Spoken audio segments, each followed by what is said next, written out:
Welcome to Decoding Devy, episode 23. I'm Brandon Haye, and you can find me on Twitter at HayB3. And this is brought to you by the IDP Guys.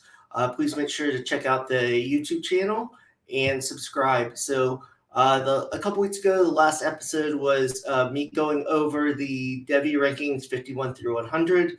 This week, I will go over the remaining ones, 101 to 150. Briefly, and then I have my top 25 players to watch out for that are 2023 eligible for the NFL draft. So let's go ahead and get into it.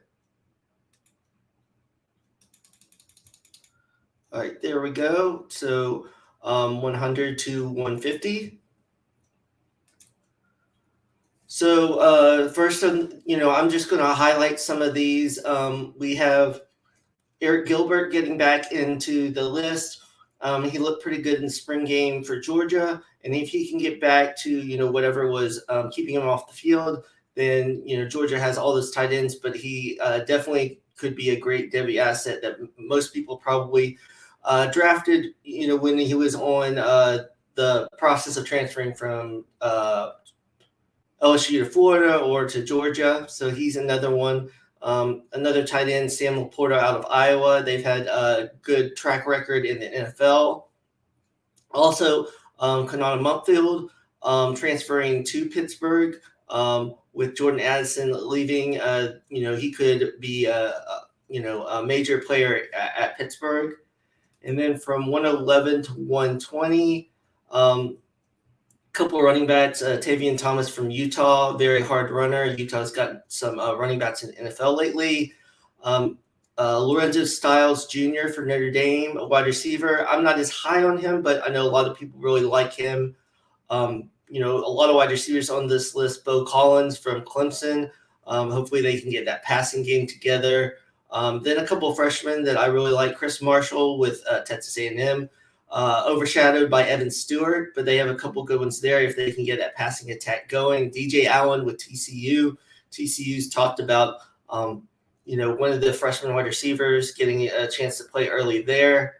Matthew Golden from Houston should be able to be paired with Nathaniel Dell there. So, while Dell's there, he can be the second option. And then once Dell moves on, he could be the number one option. Adam Randall towards ACL for Clemson, so he won't be playing, but he's another player that kind of keep your eyes on, and maybe you can get him for cheap since he's injured. So next, the 121 to 130, a player that a lot of people like and played very well last year, Dontavian Witt for Virginia. My only question is the offensive coordinator from Clemson is now their head coach, Tony Elliott, and we saw how that Clemson offense struggled, so I kind of worry about what that Virginia offense is going to look like, but they have tons of talent there. Another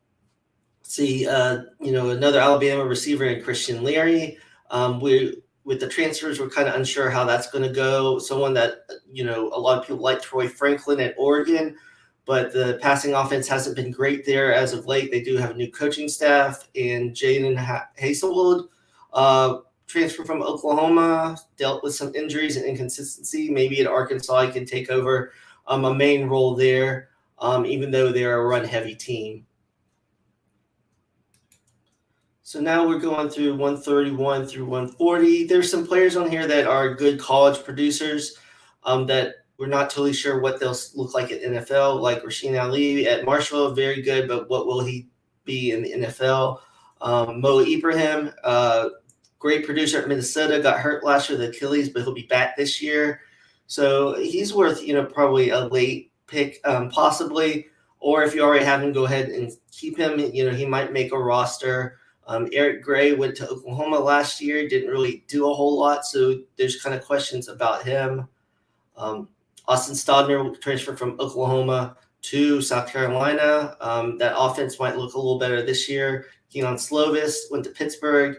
I don't know, if he has that great of a profile for NFL, but maybe he can raise his stock a little bit at Pittsburgh. And to rounding out the top 150, we have Jalen Berger, who didn't work out for it at Wisconsin, but he transferred to Michigan State.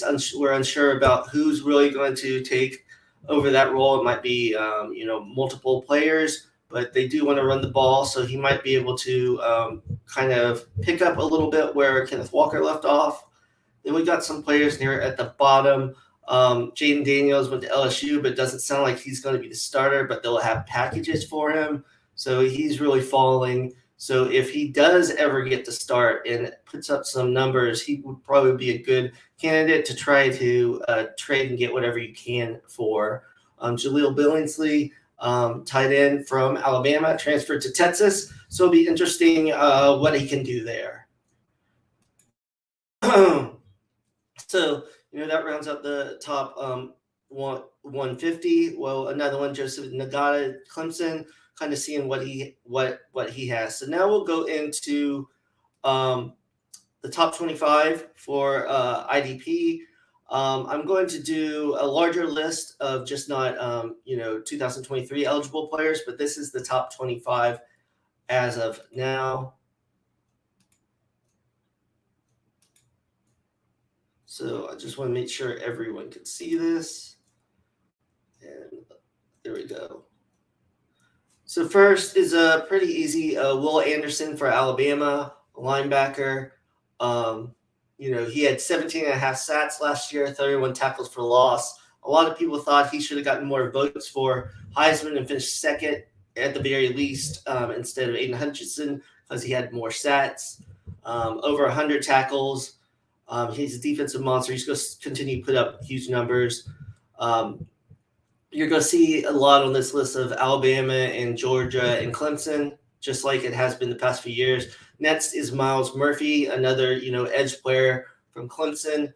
They definitely do well in their defensive line with finding talent and coaching them up. He had 8 sacks last year, 14.5 tackles for a loss. So he will probably continue to do that. So on that line, watch out for Miles Murphy. And then a linebacker from Oregon, Noah Sewell. He's, plays in the middle. He can go sideline to sideline, fights through traffic. He had 114 tackles last year, 8.5 tackles for a loss. So, and over half of his tackles were solo tackles, so he's doing a lot of that himself. Number 4, Jalen Carter. He's going to take over that Jordan Davis role. Actually, both of them kind of played that anchoring the middle of the line last year.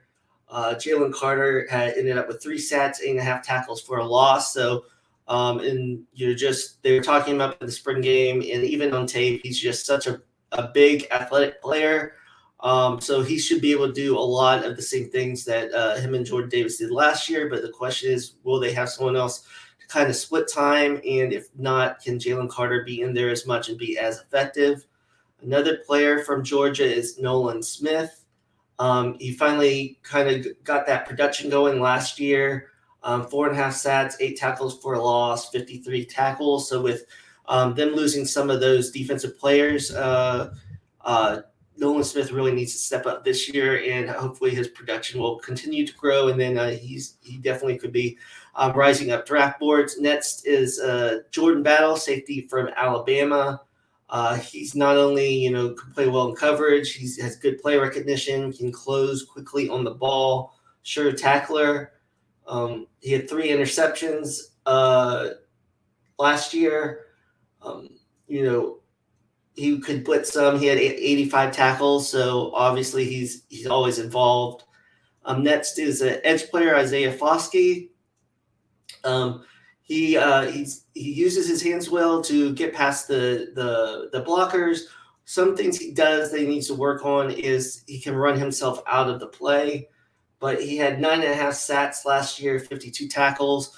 So he's going to continue to be important on that Notre Dame defense. Next, Andre Carter. I kind of looked up some mock drafts and found him, and then looked at some of his tape. And he is at Army, so you don't think someone would be that high on that. But he's just so quick. Has that first step to get past the tackles. They send him on blitzes quite a bit. He attacks the backfield. He can bend past the offensive tackle. He had 14.5 sacks last year, 17 tackles for a loss. He's mostly pass rusher, blitzing. He only had 41 total tackles. I know Army doesn't play the hardest schedule, but still, just even getting that many sacks, he's someone to watch for if you can keep up that production. Next is another Clemson player, Brian Bresee. He had a good freshman year, but only played 4 games in 2021. But so this is mainly based on his freshman. But he was a 5-star, the number 1 player in 2020. So I think Brian Bresee and Miles Murphy combined on the defensive line should be able to make sure that one person is double teamed, or if that's double teamed, then both the other person can really get to the quarterback. At 10 is my number 1 rated cornerback right now, Cam Smith from South Carolina. He's good in press coverage. He plays the ball like a receiver, can anticipate routes. He's not afraid to tackle, can play slot and outside. He also had 3 interceptions and 11 passes defended last year. So, the South Carolina team was not very good, but, he was one of the bright spots. Next is Brandon Joseph, a safety. He transferred from Northwestern to Notre Dame. One thing, he did show some ability at a punt returner in limited attempts. He's a ball hawk. He had 3 interceptions last year, 79 tackles. So he's going to try to step in to that Notre Dame defense to replace Kyle Hamilton with that at the safety spot.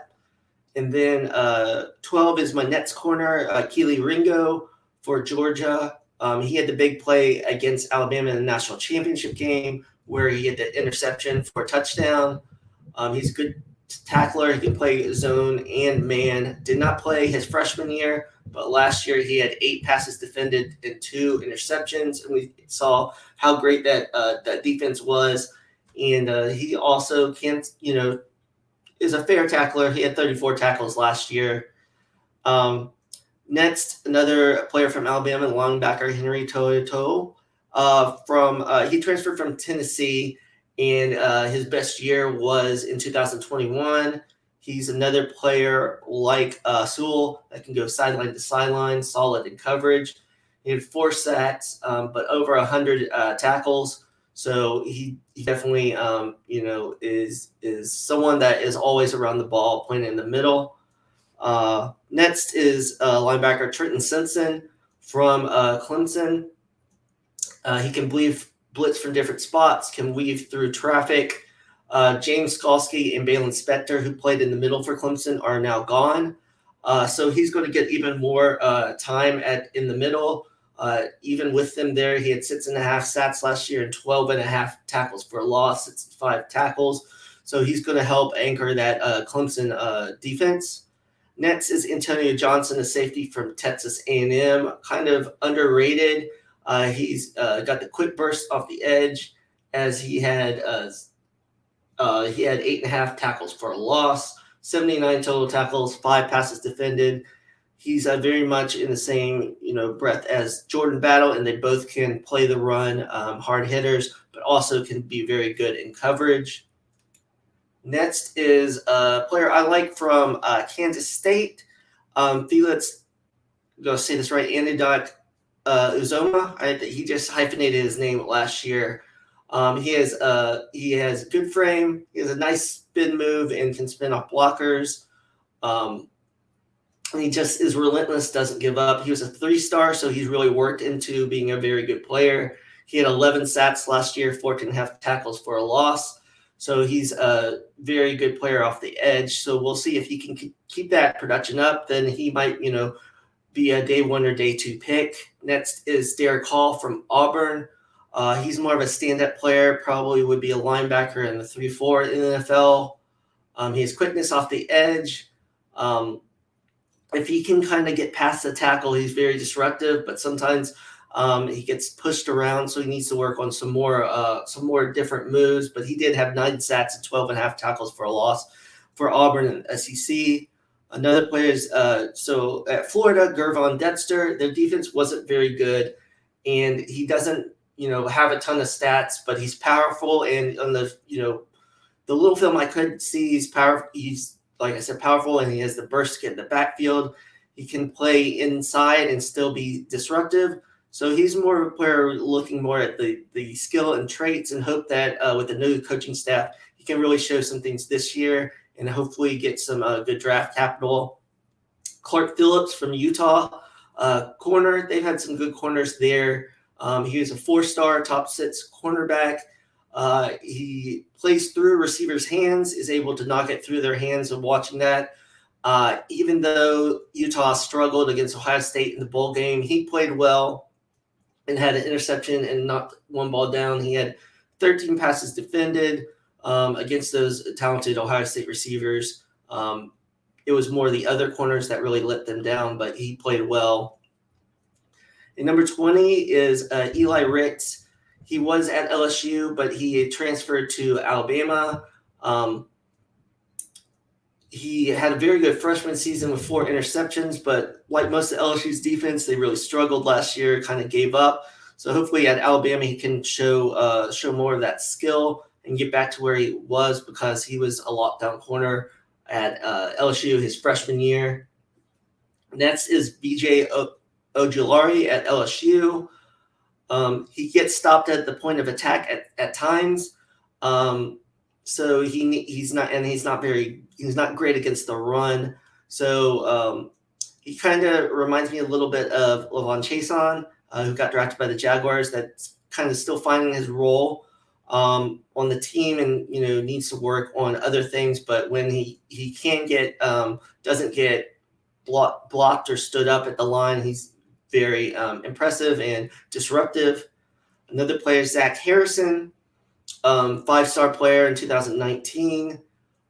He had the most total snaps on their defensive line last year. Ohio State did struggle, but they get a new defensive coordinator from Oklahoma State. Both of their main defensive ends from Oklahoma State combined for 19 sacks. So there's hope that with the new scheme, Zach Harrison can really add to not only his traits, but get that production up to possibly be a round 2 or round 3 draft pick in 2023. The next player, Justin Flo, he was the number 6 player in 2020, 5-star. But he's only played 2 games in 2 seasons because of injuries. But they said that he looks like he's getting back this year. So if he can stay healthy, maybe he can show what he can do on the field. And with him and Noah Sewell, that'd be a good tandem.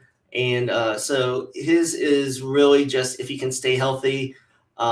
His ceiling is kind of undecided because of those injuries, and I don't know how high he could get drafted, because it's going to be mostly on potential, but he definitely needs to stay on the field and show that that talent and that production. 24 is Garrett Williams, a corner out of Syracuse. He was a 3-star coming out of high school. He's a hard hitter. He's quick to close on the ball, great in run support. Not necessarily a lockdown corner, but still a very good player. He didn't have any interceptions last year, but 9 passes defended. And then 52 tackles, 5 tackles for loss, so he can come up and help the run. So the last player is Mike Morris. He plays on the edge or defensive end for Michigan, and Michigan really has been able to really push out the edge rushers. We had Aiden Hutchinson, David Ajabo this year, and they've had some more.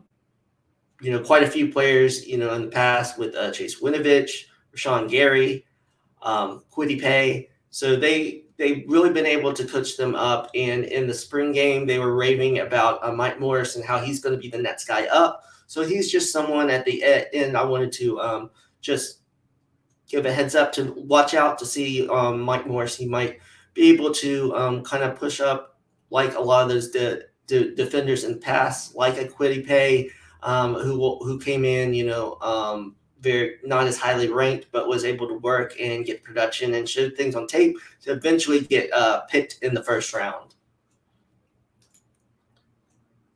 So those are the rest of my Devy rankings, my top 25 IDP rankings.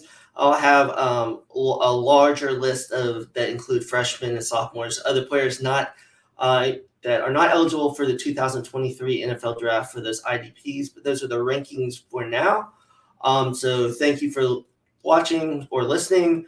Make sure to subscribe to the IDP Guys channel. And in the next couple of weeks, I'm going to go back to some film review. So make sure to tune in for that. So thanks for watching.